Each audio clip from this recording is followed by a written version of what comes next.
King Alonso and his party were worn out from wandering the island in vain, searching for the lost Prince Ferdinand. The heat, the endless walking, and the weight of sorrow had dulled their spirits. Gonzalo, the elderly counselor, finally stopped. "My bones can't take much more," he said, sinking to the ground. "This island is nothing but twists and turns." Alonso sighed. "I don't blame you. I'm weary too. I've lost hope. My son is drowned. Let him go." A few steps away, Sebastian and Antonio whispered in secret. They had earlier plotted to murder Alonso and seize power. And now that the king was weak and despairing, they agreed tonight would be the right time to strike. Suddenly, eerie music filled the air. "What's that?" Alonso asked. Strange, silent figures appeared, dancing gracefully and setting down a lavish banquet before the stunned men. They made no sound, but their movements were full of courtesy. The nobles gaped. "Are those real?" Sebastian asked, eyes wide. "I believe it now.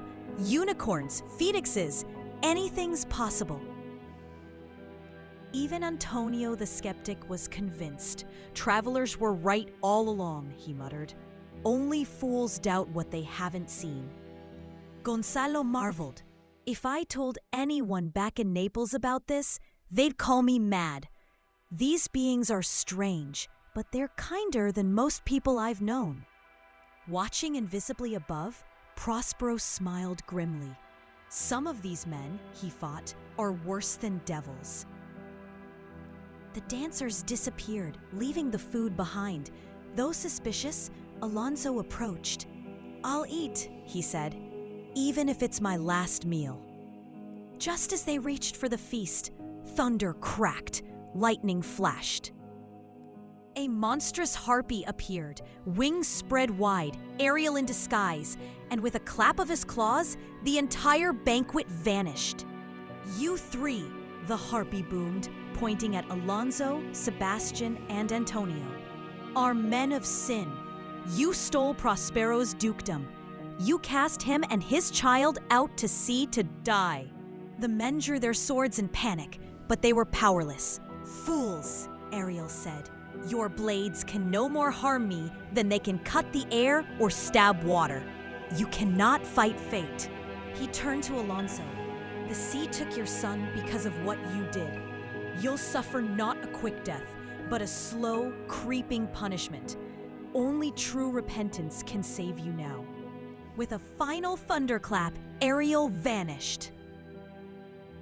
The strange dancers returned, mocked the stunned men, and carried the table away.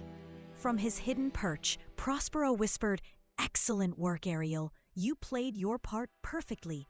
Now they are trapped in confusion and guilt. I'll leave them like this for now and go to visit Ferdinand, who they believe is drowned." He disappeared. Back below, the men stood frozen. Gonzalo approached Alonso gently.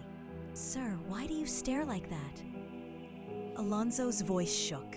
It was real. The sea, the wind, even the thunder spoke my guilt. I've lost my son because of my crime.